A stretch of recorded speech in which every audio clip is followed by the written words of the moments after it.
Excellent, excellent, excellent. Okay, everybody, I'm going to go ahead and start the meeting. You okay, Lindsay? Are we in sync?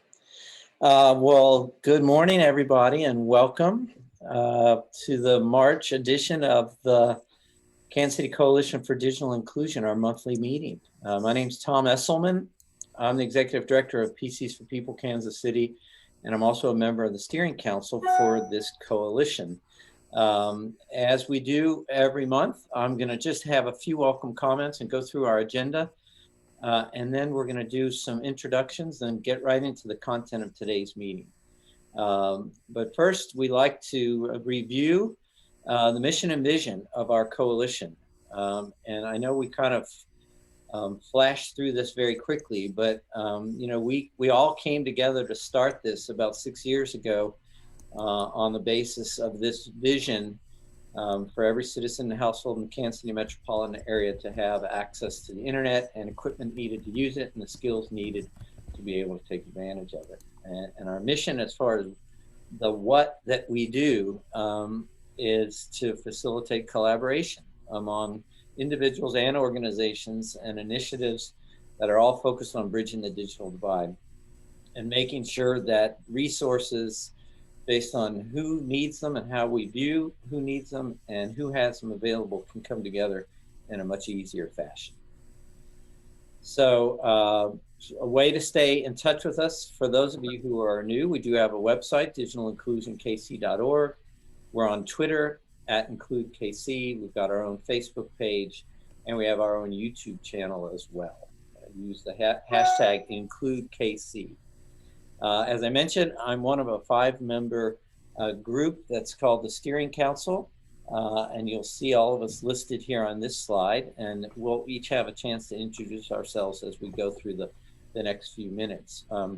This group is based on the fact that we are members, and to be recognized as a member, all we ask you to do is fill out a form that's available on our website, digitalinclusionkc.org/join. It's free to join, but it gives us a way to identify you as an individual and the organization that you represent in our collaborative, coalition-oriented approach to addressing and solving the problems of the digital divide. So here's what we're going to talk about today. It may not be your favorite time of year, knowing that you've got to get your taxes done.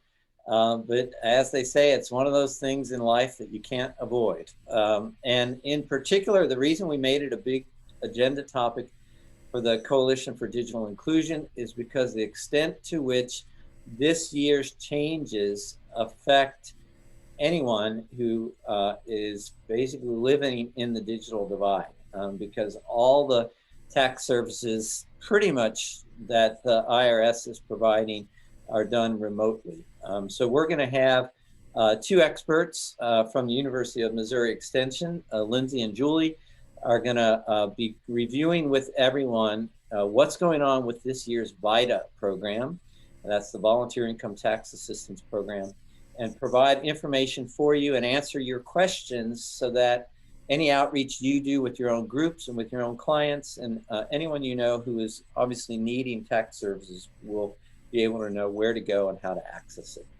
And then in the latter part of the meeting, probably starting about 11:15 or later, we're going to go through what's happening now out on the federal and to the extent that it affects the state funding that is materializing around benefits for broadband and other resources that the clients and the organizations and individuals that we work with will benefit from in the days and weeks and months to come. So we want to make sure that you realize when we address both of these topics, it's not just us talking at you and giving you information. We're looking for this group as a coalition to be able to speak up and say where and how you'd like to be involved, where you'd like to help us make sure that all of us as members get the right information that we need and that we can benefit from all the different perspectives that we're all bringing coming into the meeting. So with that longer than I expected winded introduction, I just want to start out by asking, in no particular order, anyone who is joining this group or attending this meeting for the first time to just introduce themselves and just your name and your organization.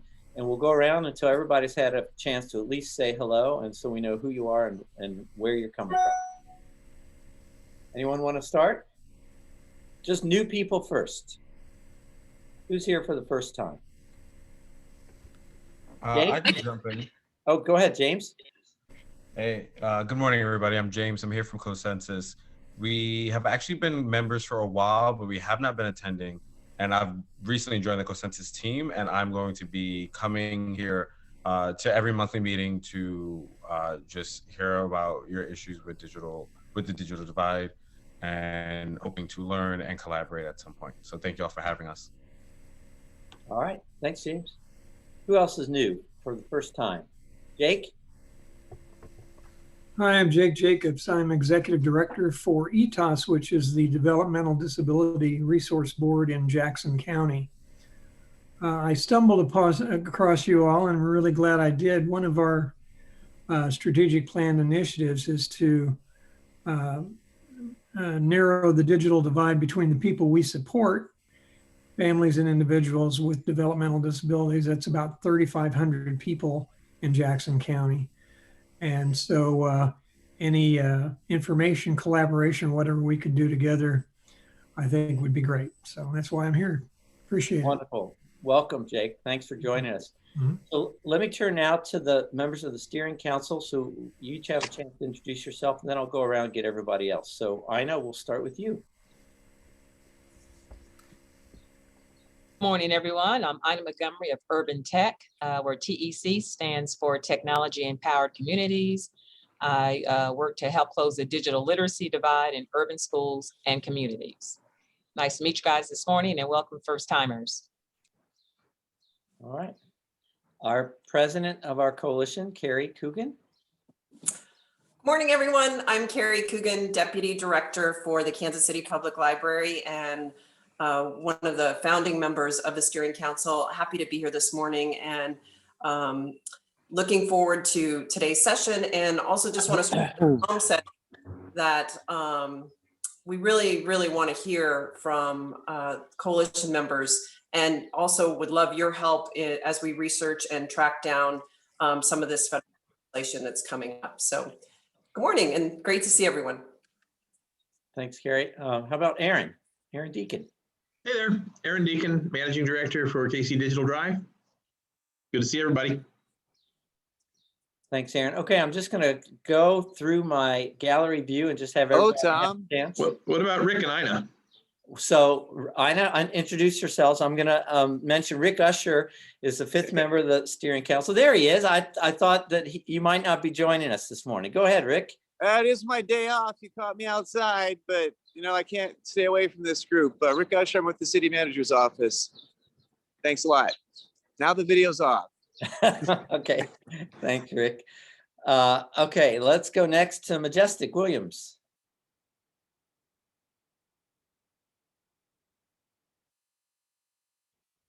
Can you get yourself unmuted, Majestic?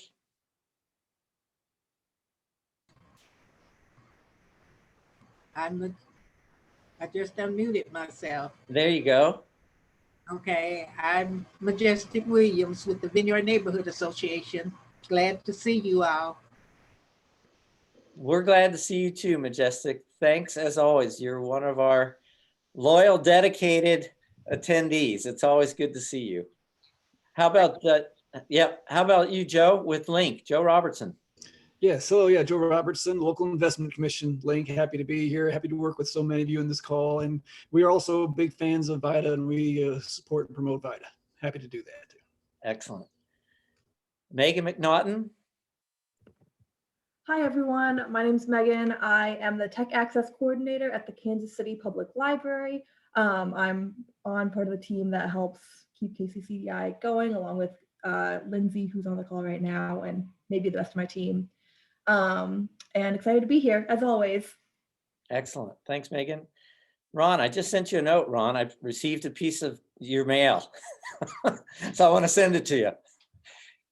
Yeah, I sent you my new address. Thank you, Okay. Tom. I'm Ron Green with Digistory KC. We provide digital media training to kids in Kansas City's urban core. Great to see you all. Excellent. Thanks, Ron. Julie, I know we're going to introduce you here in a bit, but if you can just let everybody know who you are. Julie Riddle. Sure. Hi, I'm Julie Riddle here on the bridge of the Millennium Falcon. I thought that it was a safe bet that there would at least be one other sci-fi nerd in this group, and I work for MU Extension. Glad to be here. Thanks, Julie. We'll hear from you in just a few minutes. Elaine Bilyeu. Hey everyone, good morning. I am also with the Tech Access team at the library. So there's a few of us on the call, and I am the awareness coordinator. So I'm basically, sorry, and I love collaborating. So everyone feel free to reach out to me on all the social channels and LinkedIn. I'd love to get to know everyone. Excellent. Thanks, Elaine. How about you, Lindsay, with MU? We'll be hearing from you in a couple minutes, but if you can just introduce yourself. Good morning, everyone. I'm Lindsay Tarasovic, and I'm with the University of Missouri Extension. Thanks, Lindsay. Tim Arbeiter with Missouri Broadband. Nice to have you back. Could you introduce yourself, please? Good morning, everybody. Tim Arbeiter, State of Missouri, Department of Economic Development, Broadband Director, and just trying to attend as many as I can from now going forward. So, excellent. Thanks for joining, Tim. We're hoping that we can get some input and insights from you as we talk about this emergency broadband benefit. Right. Oh yeah, and Scott gets off. I mean, how about John Fitzpatrick? I deal with Scott's lay and tell. I'm John Fitzpatrick. I'm with KC Digital Drive, and I'm also working on a grant with for digital equity for community health workers. Wonderful. Welcome, John. Rachel Merlo with Google Fiber. Hi, Rachel. Hey, good morning, everybody. Happy Friday. Rachel Merlo, Google Fiber. Nice to see you all. And Carnissa, looks like you're joining us today. Hello. Hello, my name is Carnissa Caldwell, and I'm working with the Lean Lab.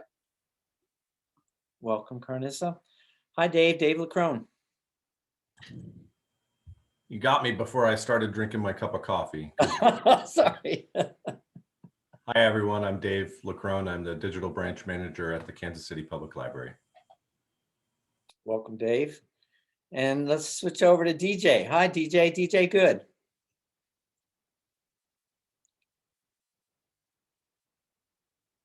DJ, can you introduce yourself real quick? We'll come back to you. No problem. Troy Wilson, I know you've joined us in the past. Hello. Yes, hello. Troy Wilson, CEO of Alero Telecom, doing internet access for unserved and underserved areas. Wonderful. Thanks, Troy. We're due for a catch up soon. Yes. Tamara Clark Sykes. Hi, Tamara. Good morning, everyone. I'm Tamara Clark Sykes, and I am the Executive Director at the W.E.B. Du Bois Learning Center. Welcome, Tamara. Nice to see you. Hi, Jennifer. Good morning. How are you? Oh, good. Oh, sorry. I've got Jenny and Jennifer. Okay, go ahead, sorry. Jennifer.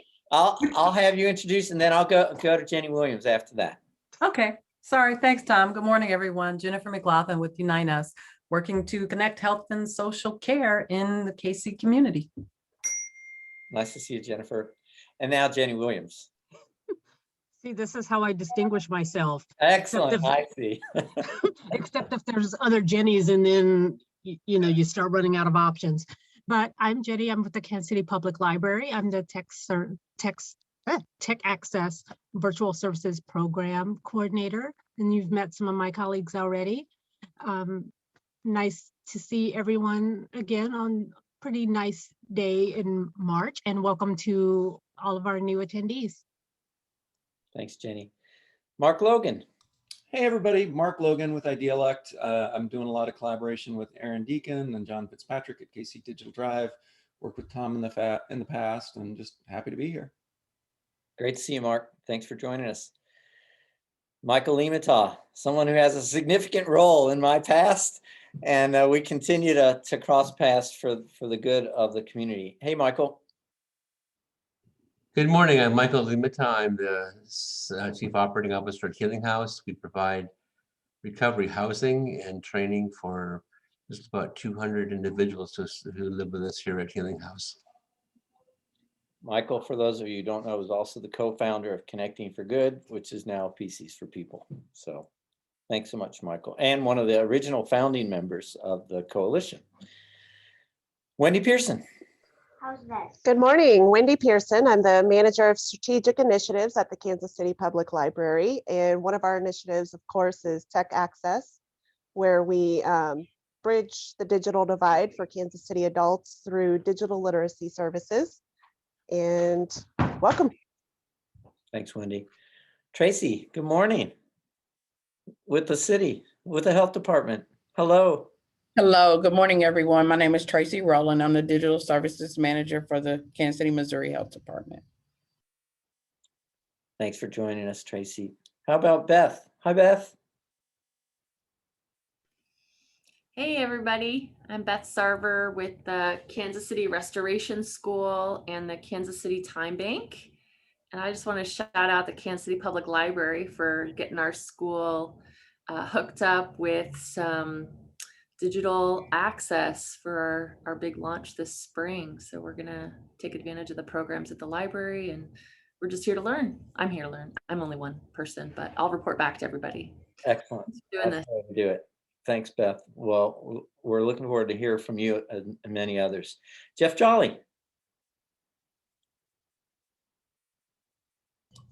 Hey, Tom. Jeff Jolly, Executive Director at List Greater Kansas City. I apologize, I don't get to make it to every monthly meeting, but I'm grateful for the work of the coalition and proud to help support the effort. Excellent. Thanks, Jeff. No, you've been a great supporter and a really important partner in our community and things we're trying to do. So I appreciate you joining us. How about Jacque from the Urban League? Hi, Jacque.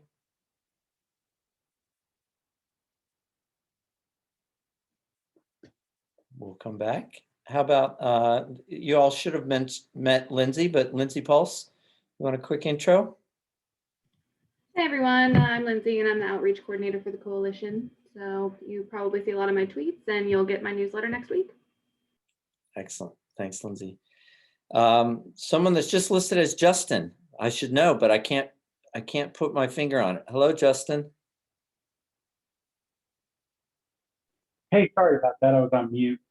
Justin Forte with Intel. We're an independent alliance of telecom companies out in rural America that are building fiber. A lot of them have received, RUS funding, RDOF funding, and it's just interesting to listen and hear some of the challenges that folks face in the metro area still with digital inclusion. So I'm just listening and learning. Thank you, though. Glad you could join us, Justin. Your participation, like many of the providers who join us, is really critical. So I'm glad you could be with us. So thank you. Let me switch over to Juanice Oliver. I see you join us. Can you introduce yourself? Hey, I am actually a first-time person here. I was trying to change my name when you were doing it, but I missed it, but no worries. No problem. I am with Rosedale Development Association, and with them, I am the adult program and volunteer coordinator. And Rosedale is just a neighborhood nonprofit that works with the individuals, businesses, and community as a whole to develop a thriving Rosedale community. Fabulous.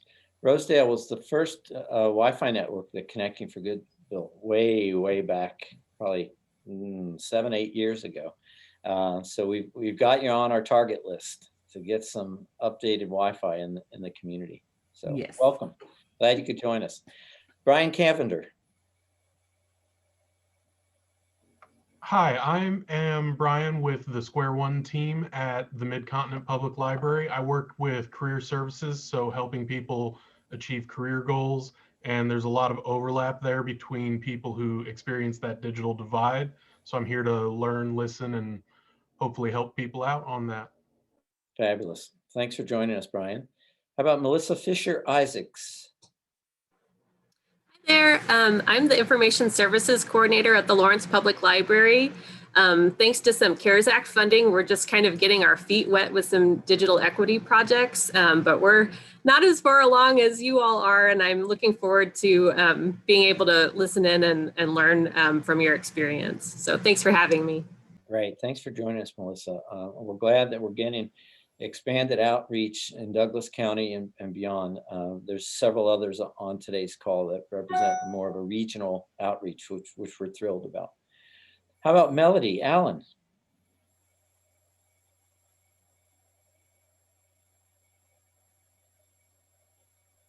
Oh, hi, I'm Melody Allen with Verizon. I've been attending these monthly meetings because I think they are very relevant, and I like the ideas that are being passed along, and looking to see how maybe Verizon can influence or join in on and support a lot of the initiatives that I hear here. So thank you so much for having me.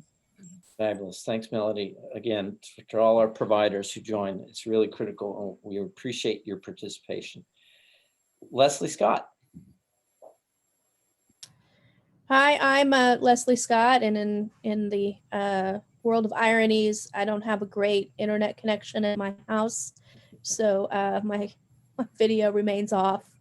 But I am the program coordinator for the Internet Access Support Program. That is a program of KC Digital Drive. And I also just began a short-term consulting gig with UMKC, helping them in the MU system in general with their broadband initiatives. Excellent. Thanks so much, Leslie. Jill, nice to see, well, at least see your name again, from Douglas County.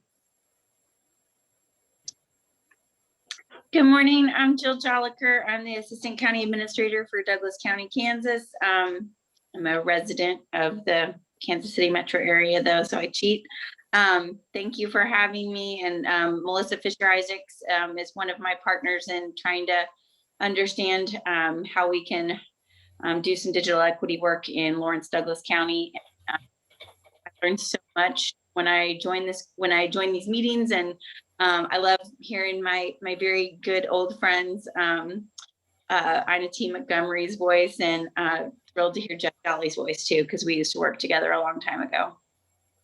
Tremendous. Great to see you, Jill. Thanks for joining us.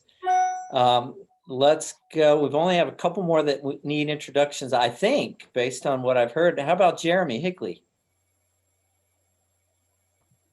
Yes, good morning, everyone.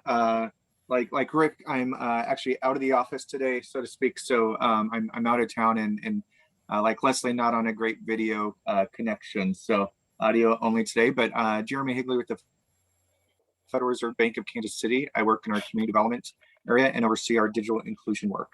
Thank you. Thanks, Jeremy.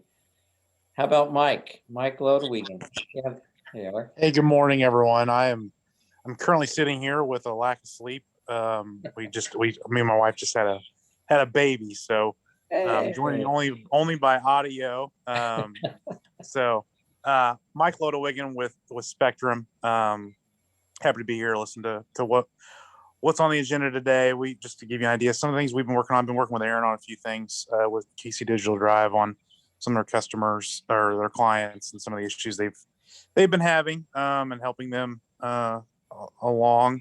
Also, too, the big thing for us as a company this week was we announced that the $248 million investment into broadband expansion in the state of Missouri, partnering with RDOF in order to do so. So we're excited about those initiatives and several others. So happy to be here with you guys and happy to be part of the group. Glad you could join us, Mike. I'll reach out to you separately as well. We're about to work with Spectrum on connecting a new apartment building on the campus where my office is. So it's exciting stuff. Oh, cool. Yeah.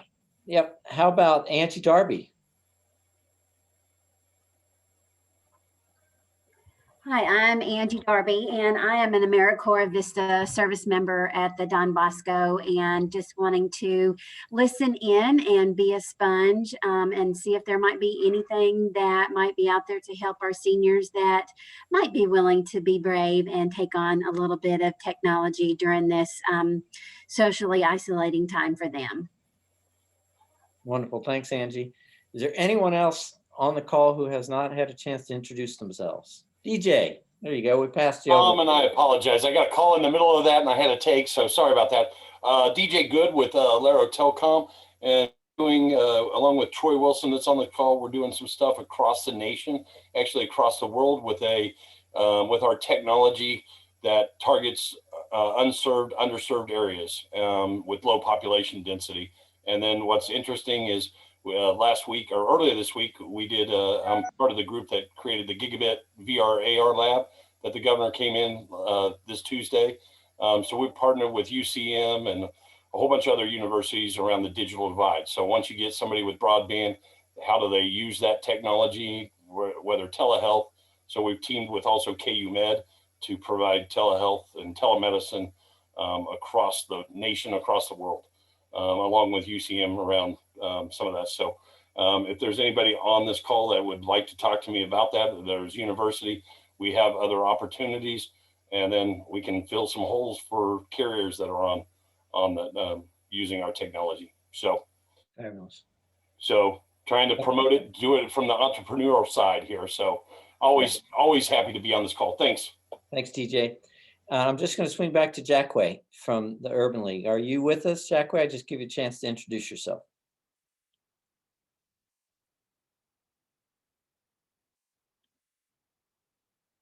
All right. Well, if not, maybe you can have a chance to speak up later. Here's what we're going to do. In case you're wondering why we devoted so much time to introductions, I mean, that could well be the most important aspect of what we do. Make sure we all get to know who we are, what we're working on, who we represent. But without further ado, I'm going to turn over to our main topic of the day, which is the VITA tax program, and have Lindsay Tarasovic and Julie Riddle with the University of Missouri Extension share some critical information for everybody. All right, so off to you guys. Well, I just want to say first, thank you so much for inviting us to join you guys today. We'll definitely be joining the coalition and try to attend, future meetings. Julie and I had kind of pictured kind of giving an overview of our program and then inviting questions and maybe making sort of a forum discussion. We'd happy to field, any questions you guys have about our virtual process this year. But I'll go ahead and hand it over to Julie to kind of start with an overview of our program. Lindsay Pulse, did you say that you're just going to let me share my screen? Is that what you said? Yep. Okay, 1 second. I didn't really absorb it. I was all ready for you to run the slides. So give me 1 second and I will be ready to go. No problem.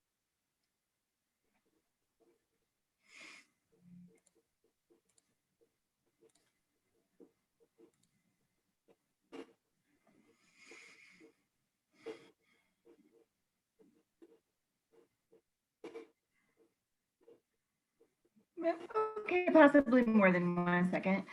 1.5 seconds.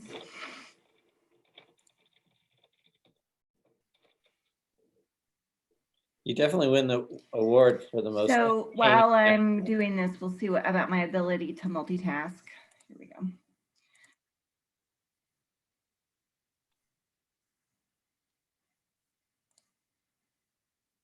My internet connection is unstable. Hey, Julie, I went ahead and shared it because I had the slides pulled up. So perfect. Thank you. No problem. At least this is not the Zoom cat debacle. That's a great article. Yeah. So volunteer income tax assistance is a program that is supported and sanctioned actually by the Internal Revenue Service, and it celebrated its 50th anniversary last year. And VITA was created mostly to help the IRS increase their capacity to reach low and moderate income families and ensure that they filed their taxes timely and correctly. You can change slides, thanks. So it's free tax preparation for people who qualify, provided primarily by certified volunteers, folks that have to take tests with the IRS in order to prove that they know enough about tax law to help people do this correctly. This year, the guideline, this is not a firm threshold, but the guideline for participation in most VITA programs is a household income of $57,000 per less. And really that's targeted at adjusted gross income, or AGI. And our program here in Kansas City, which really spans more than 20 years. It started in the late 90s in Wyandotte County. Is funded right now primarily through United Way of Greater Kansas City, and that's where I used to work up until last September. And the Internal Revenue Service were a recipient of federal funds specifically for the VITA grant program. Okay. So we are a member of the Kansas City Metro Tax Coalition, and you can see here listed who those folks are, and there are some that are participating this year that aren't even listed yet. But I want to call out a couple of organizations specifically, and one is PCs for People, because they have been so instrumental, incredibly instrumental in outfitting our sites and volunteers with laptops that are loaned.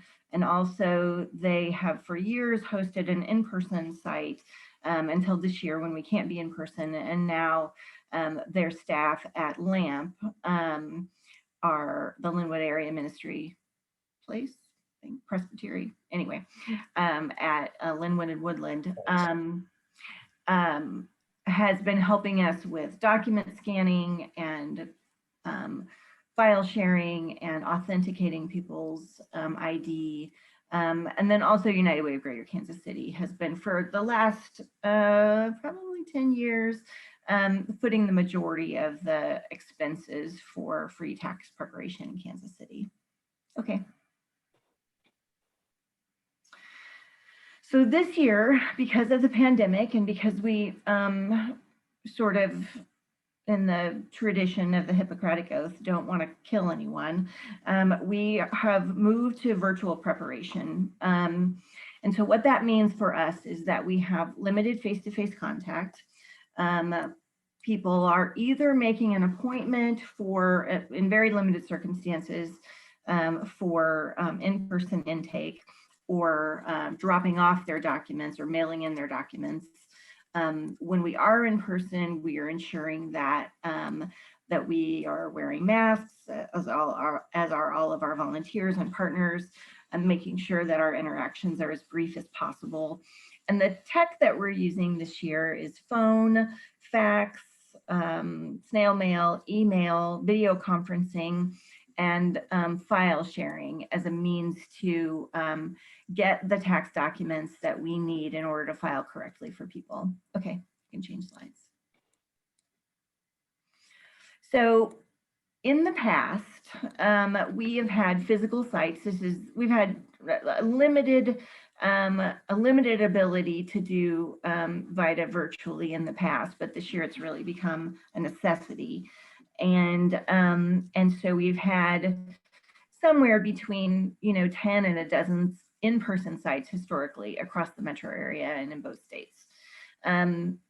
This year, we have fewer sites that are participating because we have consolidated under a couple of IRS licenses, and also because so many of our volunteers are working virtually, and that primarily means from home, but in some cases from their offices, that we don't need as many of those physical sites.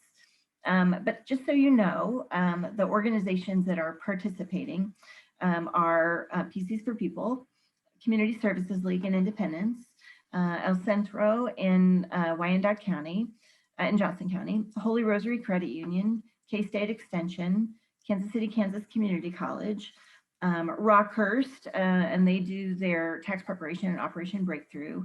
And then this year, our sites that are inactive are MCC Maple Woods, although several of their volunteers are still preparing this year, and the Salvation Army. It was their Eastern Corps, what they used to call the site at Bell Fountain, that has historically been with VITA and has participated almost since the beginning of the coalition.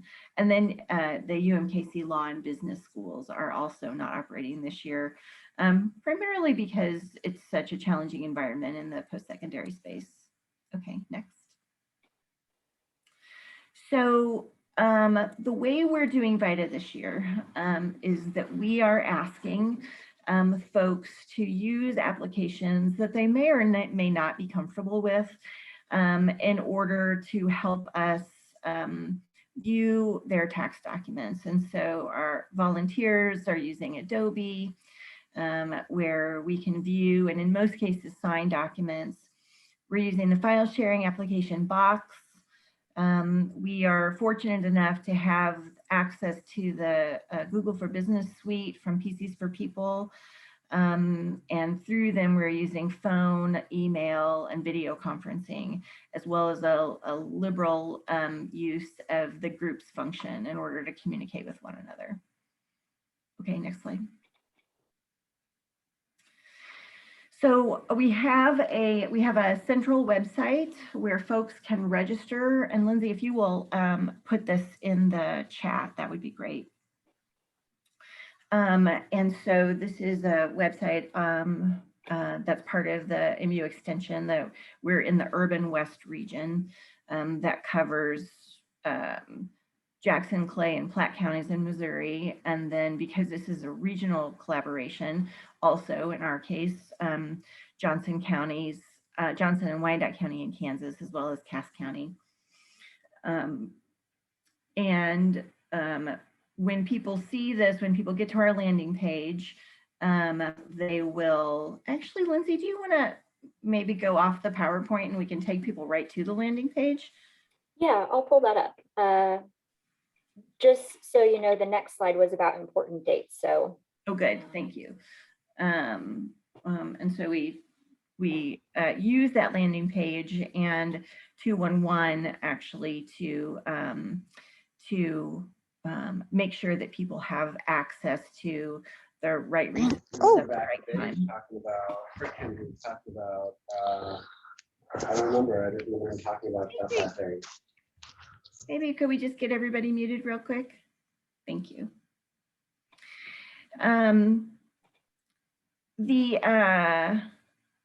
Okay, there we go. Lindsay's got our website up right now. And so people can either find this website on their own. We've actually done very little marketing. You know, one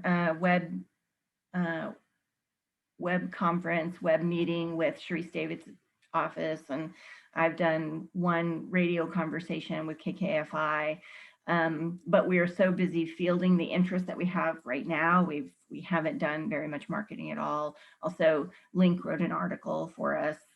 And so when folks get to this landing page, there's a form that they can click on to sign up for tax assistance, or if people want to volunteer, they can register as volunteers from the same place. And when we are asking people to fill out the initial registration, the first thing that we do is that we make it clear that we're operating primarily virtually this year. And we do have to get people's consent in order to participate in the virtual process. And so we ask them right from this form if they agree to participate. And for those of you that work with folks who don't necessarily read things that they are clicking on, we've had some people send us all their documents and also say no, that they do not want to participate. And so that's just a matter of us as staff or volunteers just checking in with them. If people don't have access to a computer or any kind of web-based applications, United Way 211 will fill this form out for them. And so we want to understand the best way to contact them, what access to technology they have. This question about any types of assistance is focused on the need for translation services, and an interpreter or assistive technology. We ask folks if their income is $57,000 or less. But again, that doesn't preclude us helping them if in fact it's over. That's a decision that's up to the site coordinator, but there's also a self-preparation tool that we can point folks to so that if they have the interest and ability to prepare their own taxes with the help of a tax coach, there is no income ceiling on that, and there's no restriction on the kind of tax return that people submit through that, what the IRS calls a facilitated self-assistance model. These questions about active duty military, if folks are, their status is non-resident alien or foreign student, those returns are out of scope for us. And so we would have to refer them either to another free tax preparation program or to a paid preparer. Questions about whether folks are over 65, if they have a disability, if they rent or own their own homes, help us get to whether or not they might be eligible for, in Missouri, the property tax credit for homeowners or renters, or in Kansas, the homestead credit. If people have, we ask people if they have participated at having their taxes done at a VITA site in the last 3 years, to help us understand whether or not we have access to their older data, and also to help us validate identities when it gets challenging for older folks that don't have access to technology. And then the days that people are available to be contacted, who's completed the form, and then we even have folks set up a password, a passphrase, or answer a question. A secret security question on here, because to the extent that we can, and people have access to it, we are sending their completed returns back to them through a secure file sharing link in Box that they can download to their own computers, print if they have access at home, or take to the Kansas City Public Library for help printing their documents, which, by the way, I wanted to give a quick shout out to Kansas City Public Library about their extraordinary support for folks right now when many of their branches are closed or open by appointment only. The ability for people to scan, fax, copy their documents at the library is really, really invaluable to us. So when people get through this questionnaire, which we then keep and store with the person's file, they can move forward and start to make some decisions about how they're going to submit their documents to us, and if it's available, make an appointment for in-person intake. And so we have the availability for people to fax, and we use a secure fax to email program. They can mail things directly to our Clay County office. They can do like all of their interaction with us online if they have the interest, capability, and capacity to do that. And then for very, very few folks, we have the ability to do intakes in person. And it doesn't nearly match the capacity that we've had in the past. As you can see, we have half of our available partners are already fully booked. And so whenever we have an opportunity to converse with folks by phone or over email or video conference, we do our best to talk them through the digital options that they have, even though they're often uncomfortable with them, because there are just not very many in-person options at all this year, even outside our own coalition. I think AARP has only opened about 1/3 of their sites. They're really not doing much of a digital program at all. And AARP, which is a national tax program that partners with the IRS, also does not do those state-only returns that are required by the Missouri property tax credit or the rent rebate, or in St. Louis they call it the circuit breaker. And for our older folks, people who are over 65 or who have a disability, they may have no federal filing requirement. They may not do anything other than file a property tax credit claim. And that's $750 if they fully qualify. And that is a lot of money for people that have access to very limited resources. So that's all to say that the demand is great and resources are short. Down here on this part of the website, there is a list of documents that we need people to bring, options for folks to print consent forms, steps that people can take to understand when and how a volunteer will contact them, what happens in this process when volunteers contact them, when it gets sort of sent to the next station or next volunteer, and then how people will get their returns back to them. We do 2 of our large sites can do prior year returns. 2 of our large sites also are working with the IRS on an over-the-phone interpreter pilot. And we've not had very much usage of it, but I think it has primarily to do with that we haven't marketed it. So we can access an over-the-phone interpreter for more than 200 languages and allow people to participate in the tax interview and get their taxes done for free, even if English is not their first language.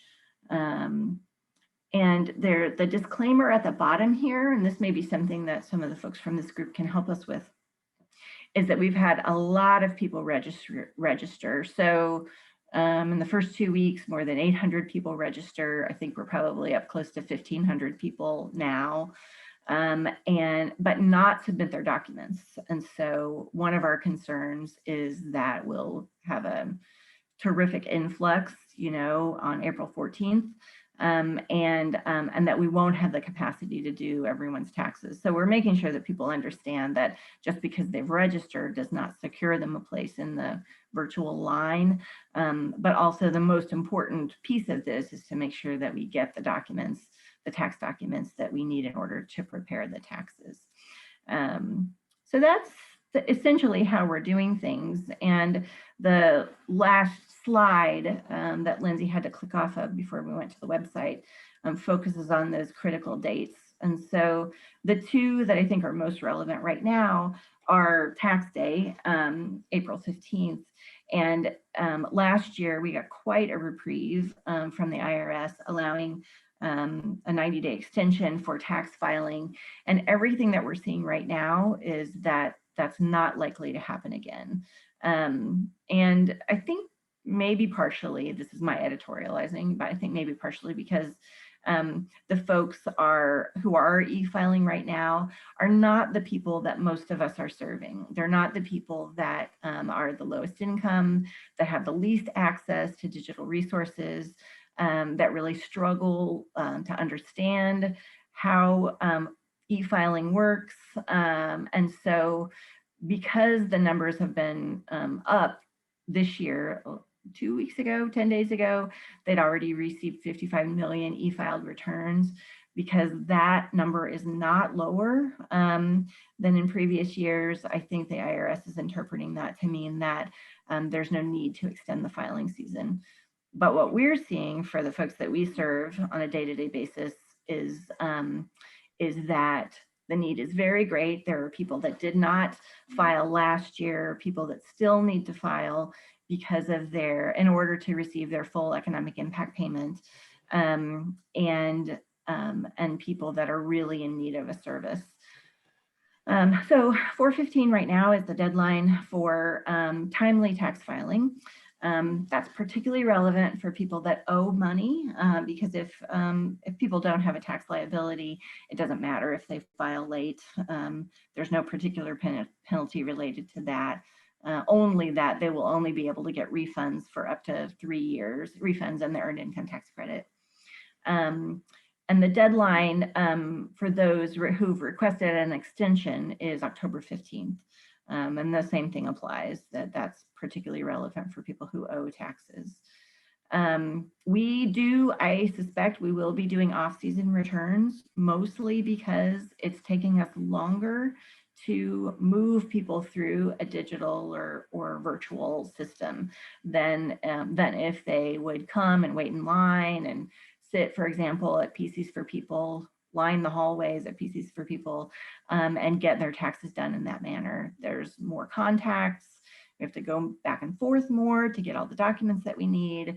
There's a lot of, that we just spend a lot of time like talking people through how to use these systems, including our volunteers who have bravely joined us and in this new digital world. But it's hard enough to pass all the tests that the IRS puts before us, in addition to learning new platforms and practices. So we've got more than 100 volunteers this tax season. And like I said, they're being very brave and working really hard. But it's new territory for all of us, and it's challenging. Yeah, I second that. I feel like Julie really summarized some of the larger challenges that we faced this year, one of which was scaling up our program and being able to serve people however they could access us, whether that was, to mail in their documents, fax them in. I wanted to give them an ability to submit their documents online. And so we did a lot of research, and we have a file sharing program that we're using, but we've had a high level of interest, and we're trying to get to everyone as quickly as we can. But the major thing I feel like that is slowing us down is, we're really having to take a lot of time at the beginning to explain both the volunteers and to taxpayers, how to use the applications that they might already have on their computer or their smartphones, or if they don't have access to that technology, where in the community can they tap into some resources. And so, we are definitely looking for opportunities to collaborate with your agencies. And one of the things I find myself wishing for right now is I wish I had even more volunteers, not only the volunteers who are experts in preparing taxes, which is what they're best at, and we're so glad to have them, but also volunteers who are really fluent in talking about technology and who, have an ability to, walk people patiently through, how to sign a PDF on your smartphone. Or how to start, how to accept a video chat invitation, and how to make sure your camera and your microphone are on. I mean, it's kind of basics, but, I think, a lot of us have struggled with that. I made the joke about the Zoom cat. I sent that to my volunteers to kind of give everyone a laugh as we were at the beginning of our process, and we were all kind of trying to figure it out. But I'd love to hear your guys' questions about our virtual process. What are you guys interested in knowing more about?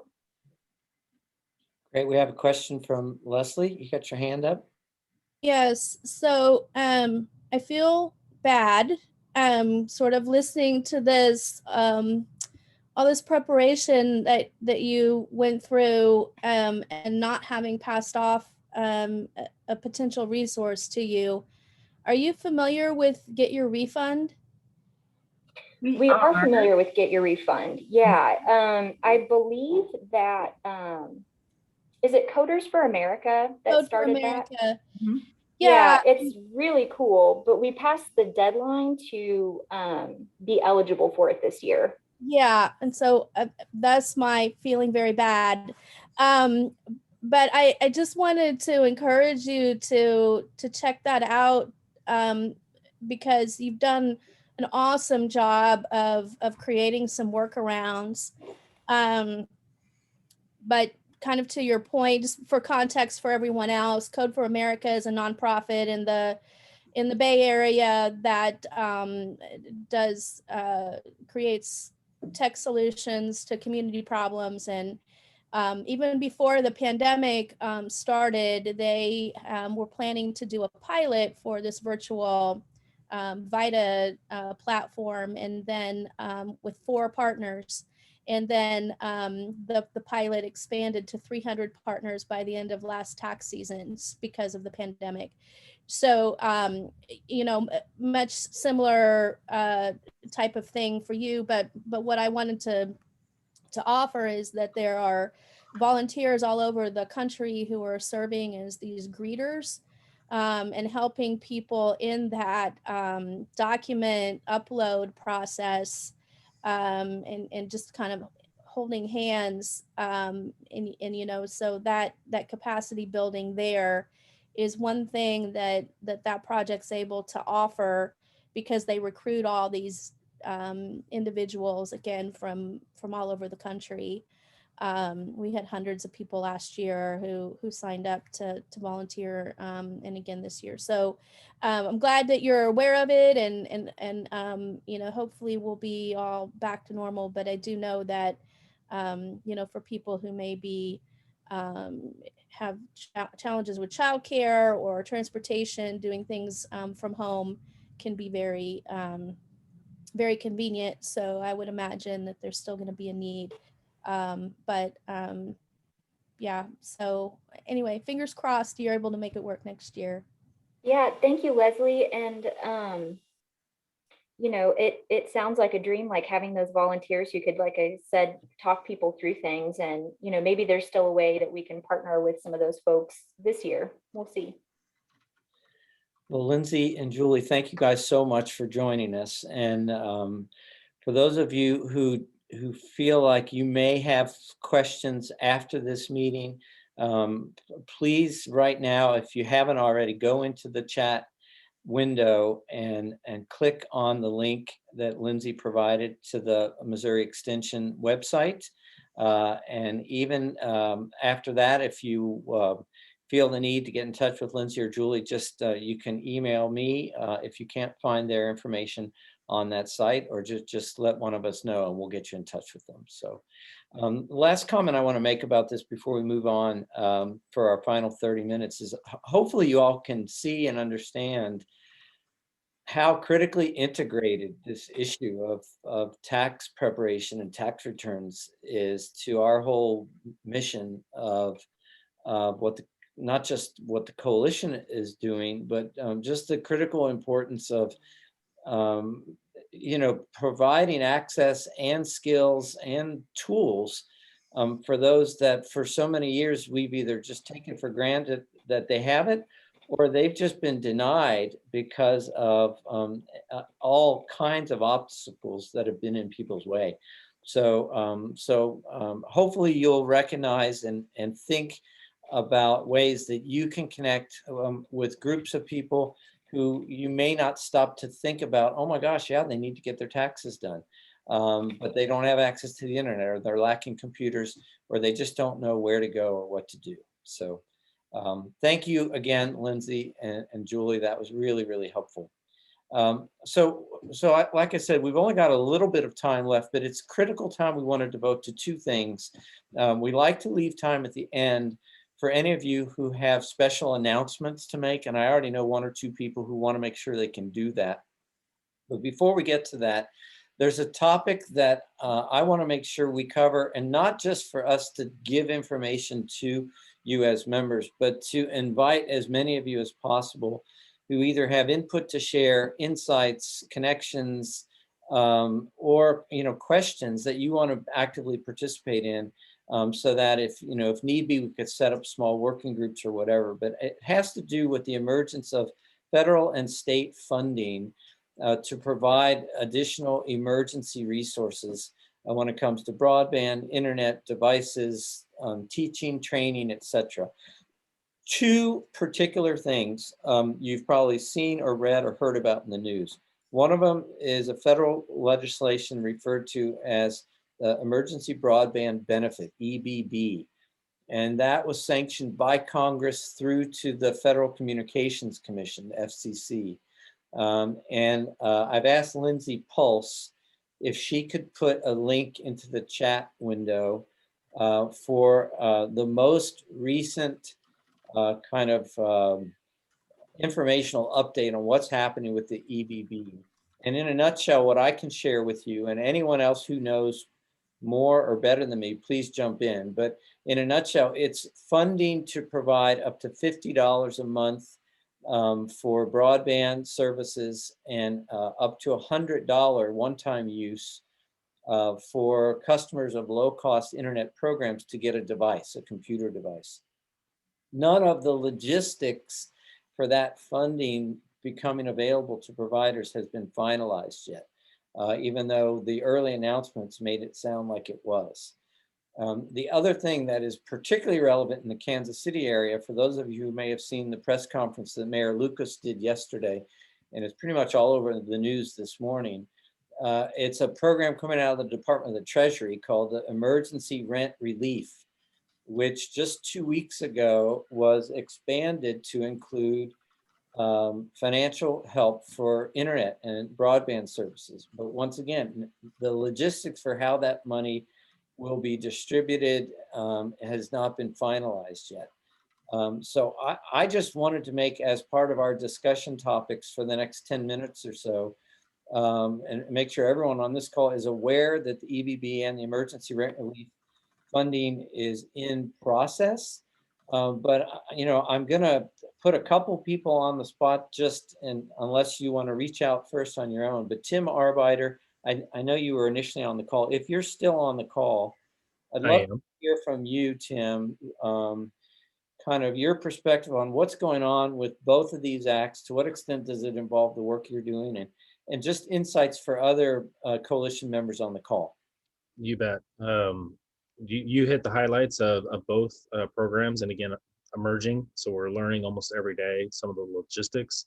I did put in a link in addition to the PDF about the report on the Emergency Broadband Benefit Program. I know the coalition last week received an email to where you could sign up as a stakeholder. So when those communications come out from the FCC, that you're essentially in that first distribution list, that link to that website is there. If you have not had a chance and you're interested in helping, spread the word of when they get to the consumer side of the deployment and education campaign, that you're one of the first ones to get the email.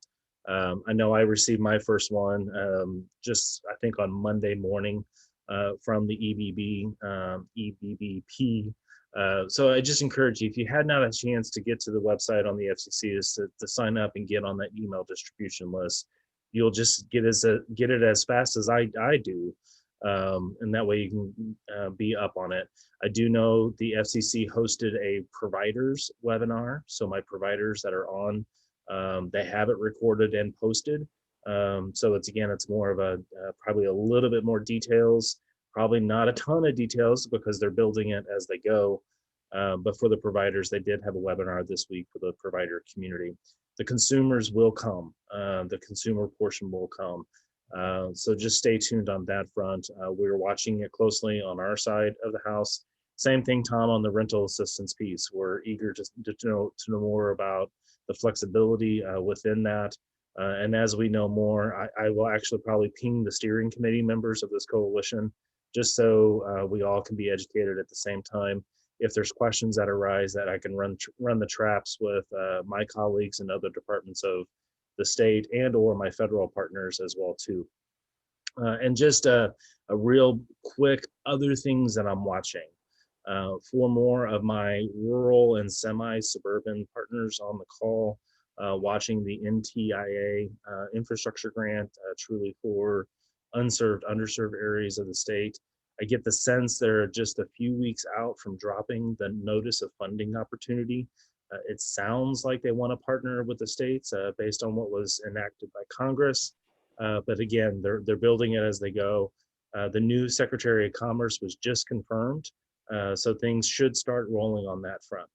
The other initiative that I'm watching and closely with the Department of Higher Ed and with MoreNet is also an NTIA program for minority communities related to support, specifically outlines historically Black colleges and universities, but there's some general language related to other anchor institutions that support minority communities. And so what we don't know is what that means.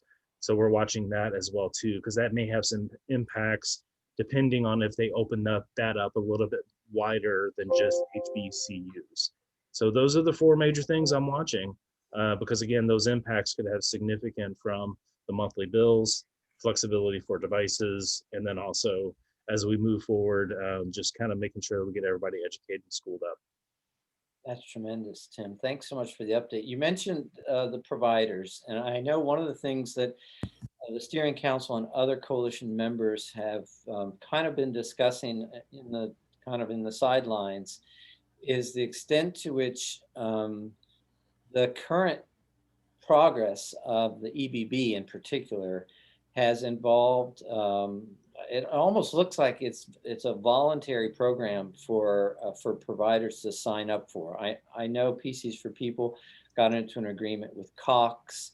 I heard from Rachel initially that Google Fiber may or may not be participating in the federal program. I just wanted to reach out right now, to the extent we have Verizon and Alero, other providers on the call. If any of you all want to speak up to the extent that you would be participating actively in these federal programs, at least to help people get devices and other things. The reason I ask is one of the functions we felt like the coalition can do is to help broaden awareness and outreach on behalf of your existing or future customers, so we can make sure people are able to take advantage once you do get signed up and those programs get activated. So I'm just reaching out now to any of the providers if you want to speak up. And Tom, just before providers hop on, Yeah. just again, know that they're also learning what this program is. And so they're basically, I'm almost sure their executive teams and their legal teams are getting in the details, and the provider webinar probably helped with some of those aspects.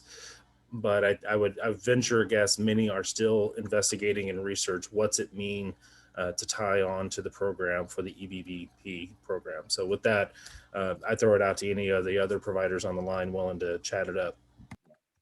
Thanks for that, Tim. Yeah, I know at this time, this is Troy with Alero. I know at this time, we're just now starting to go through this to find out exactly what all we need to do on our side to be able to participate in this, because I know we're going to try to do the best we can to help out our communities around us as well. So yeah, we're still going through the paperwork as well to to figure out what we need to do and what we don't need to do and how that goes. And Tom, this is Holly with Verizon.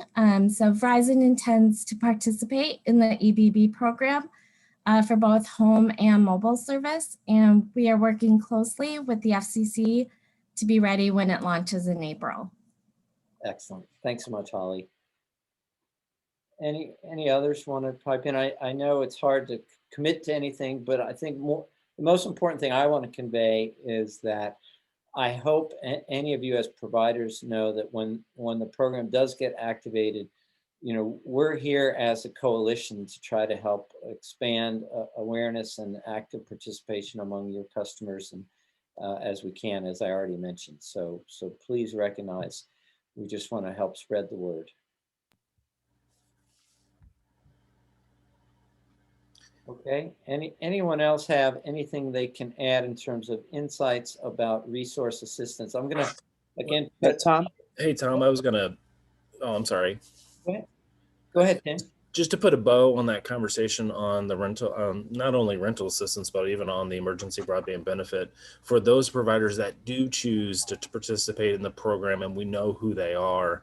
One of the aspects, and this actually harkens back to our tax conversation, if there's some kind of registration or qualification or eligibilities for households, there's going to have to be some kind of mechanism or creativity in mind to help families, whether, because again, I just get the sense it's probably not going to be paper-based.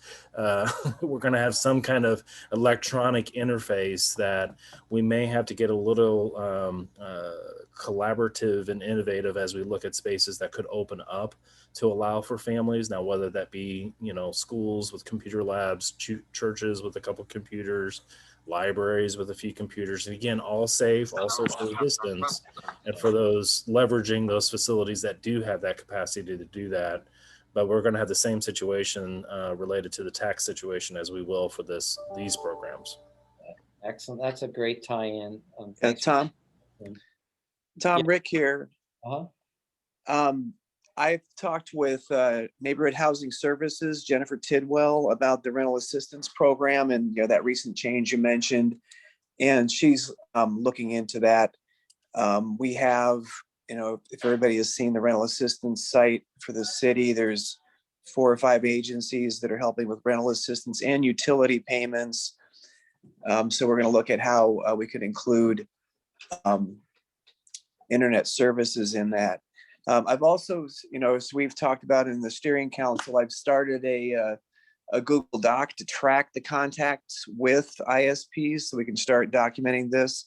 And at the city, we have finance department staff that are managing our CARES funds or the next round of stimulus.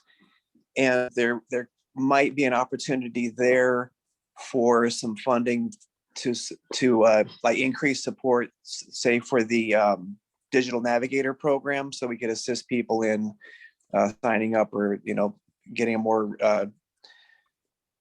marketing plan going once we figure out who is participating, so that we get folks signed up. That's great. Aaron Deacon, I want to put you on the spot briefly if you're still on the call, just to give an update on the work still going on with internet assistance through the MAC program. Yeah, absolutely. We've got over 1,000 people, I think, that have been enrolled. And so, I think the short story is we've got some experience now in qualifying households for programs like this, in kind of walking them through the process, in working with multiple different providers and enabling them to still maintain some choice over, what provider they want to go with. And to the extent that we can continue to work with providers or with other coalition members on how to make that connection, that's really what the program's about. I think to the point you made earlier, there's still a lot of questions about what the federal requirements look like, and obviously the way that the EBB benefits set up is very much a program for the ISPs. But I think there is, some things that we've learned, and even some just kind of capacity that we've developed in terms of the screening and the interface and the working directly with clients that we can offer to providers. So, happy to put that out there.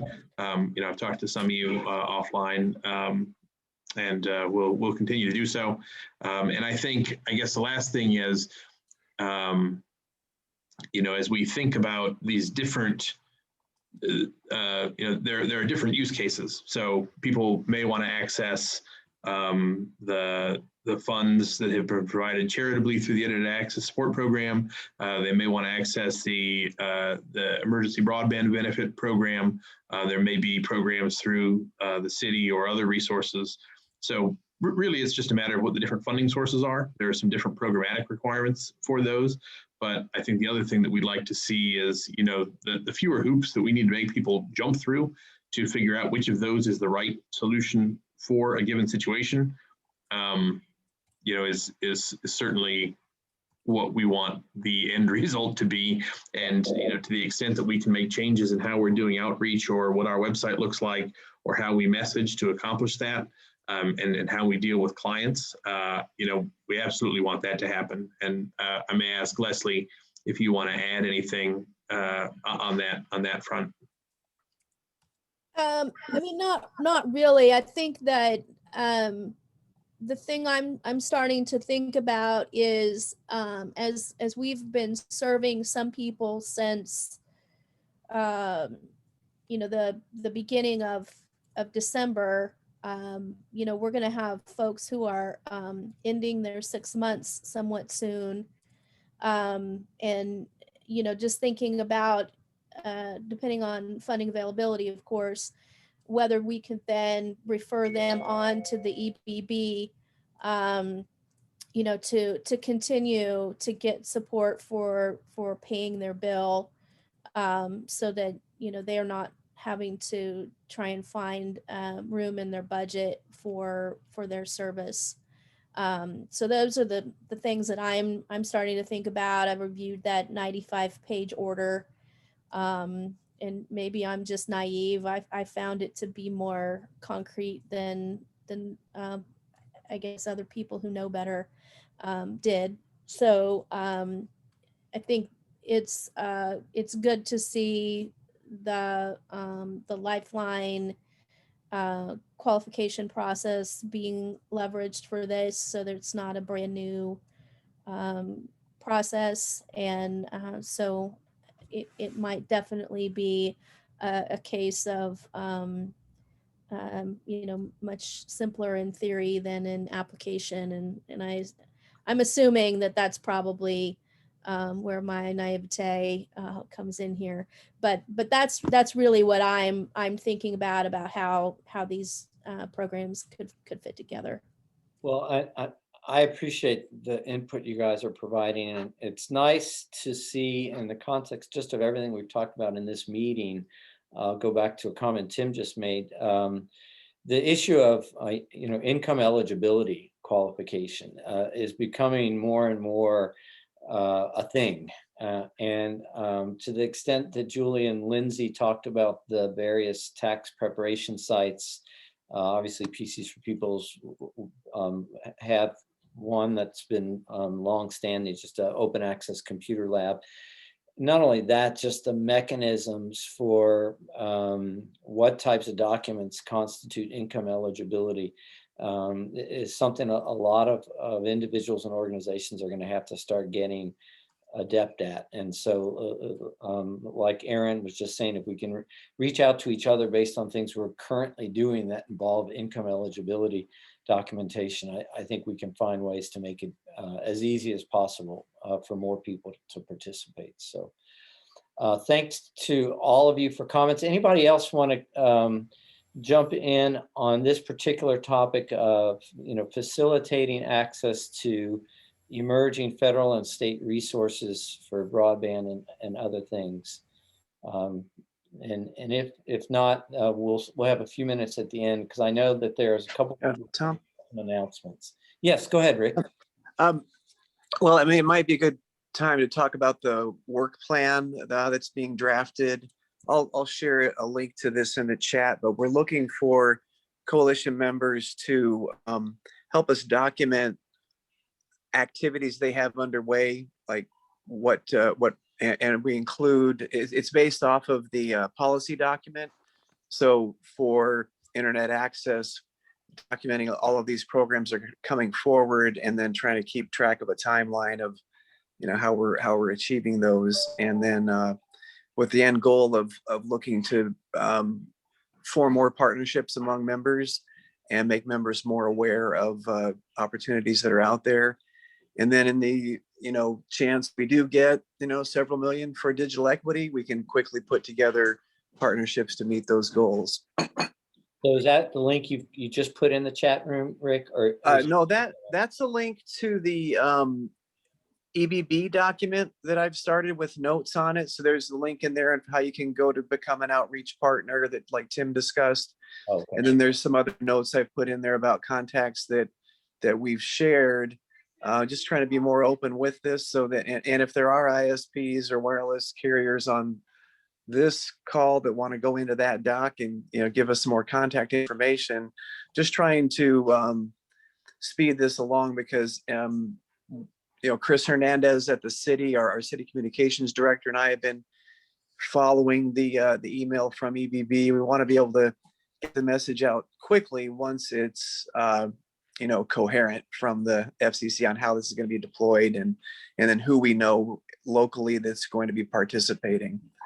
Okay. And I mean, if you're not comfortable putting it there, email me, richard.usher@kcmo.org as well. Thanks. Thanks, Rick. Ron Green, I want to call on you. I know you've got an announcement you'd like to make.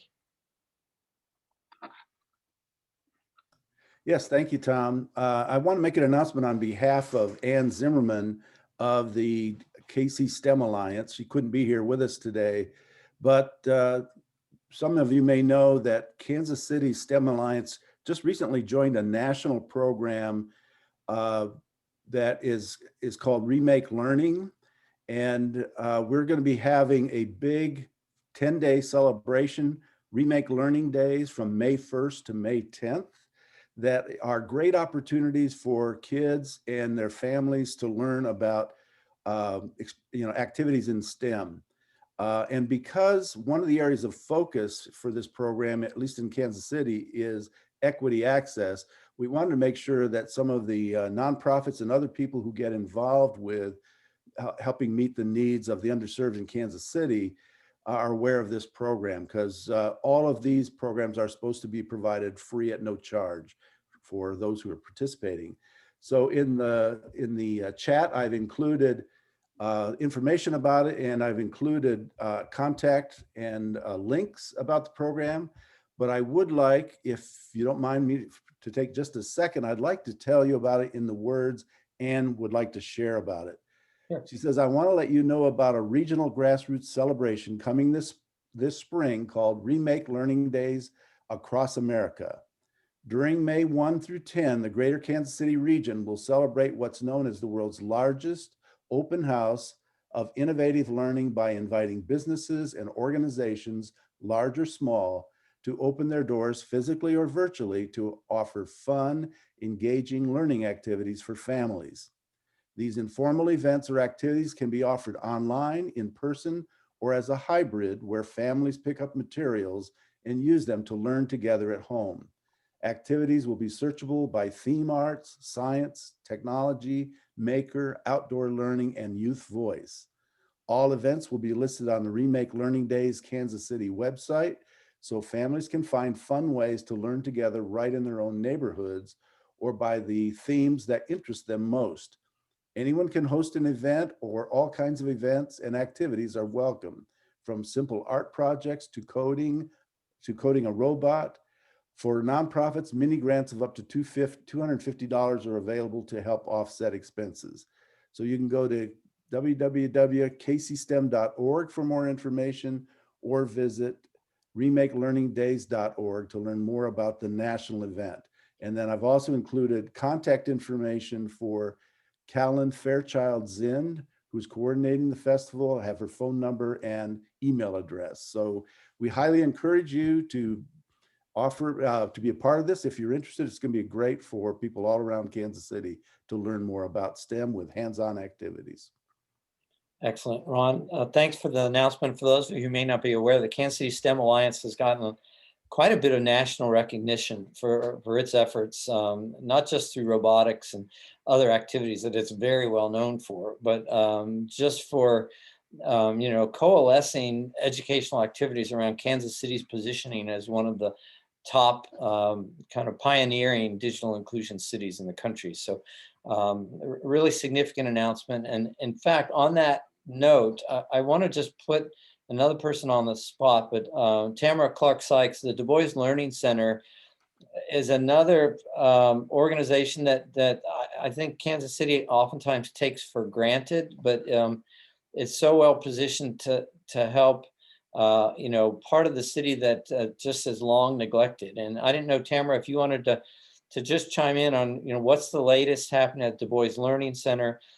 Certainly not just with respect to tech learning, but just overall progress happening at the Du Bois Learning Center.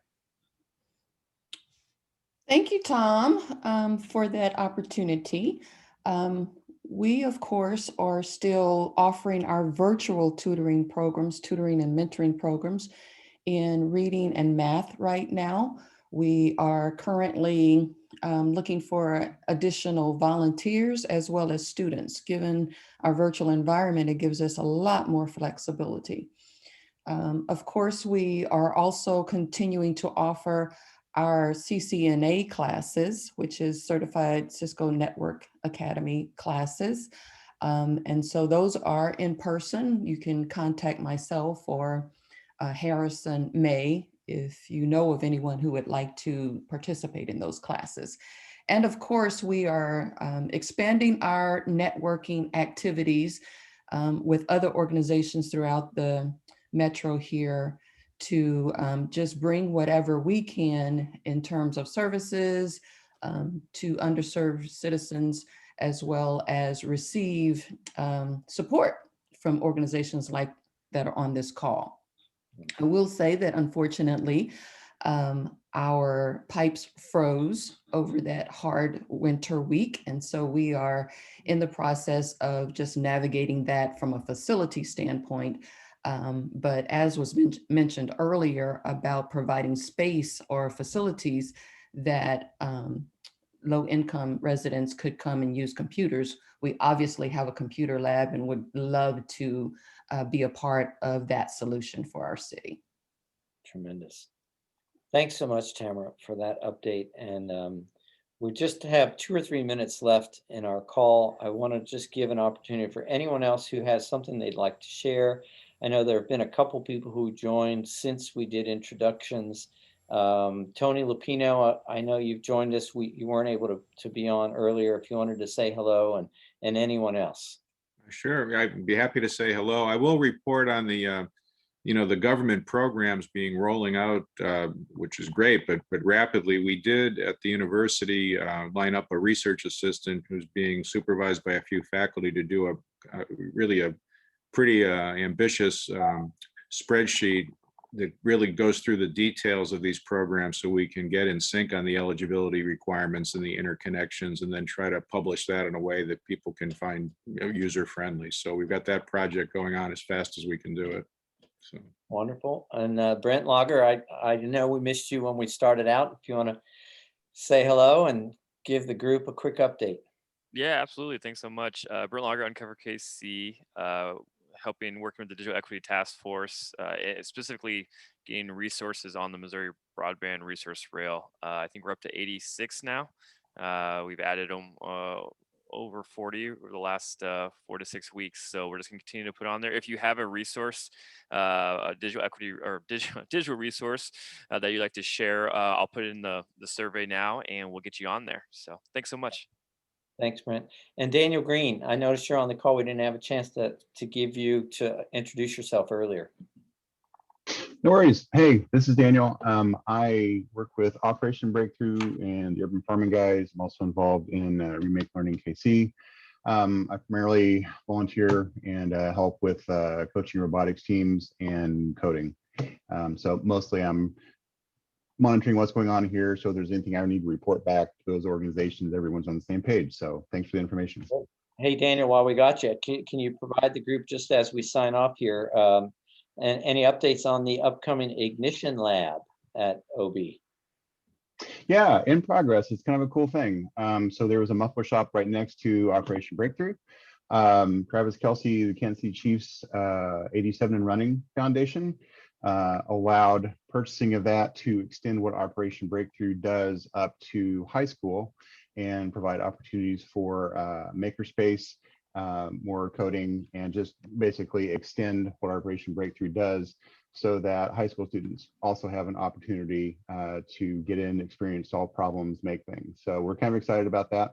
If you go to operationbreakthrough.org, there's a little blurb on the Ignition Labs. That is in progress. We're kind of excited about that. Good stuff. Yeah, scheduled to open later this summer. Well, everybody, thanks for your time. I know it's 12 noon. Every month on the first Friday, 10:30 to 12, we hold these coalition meetings. Please put it on your schedule and plan to join us next month, and invite others who you know who might have an interest in not only what we share, but in whatever inputs they can provide to continue to proliferate our mission. So for now, have a great rest of your day. Happy Friday, happy weekend, and we'll see you all next month. Take care.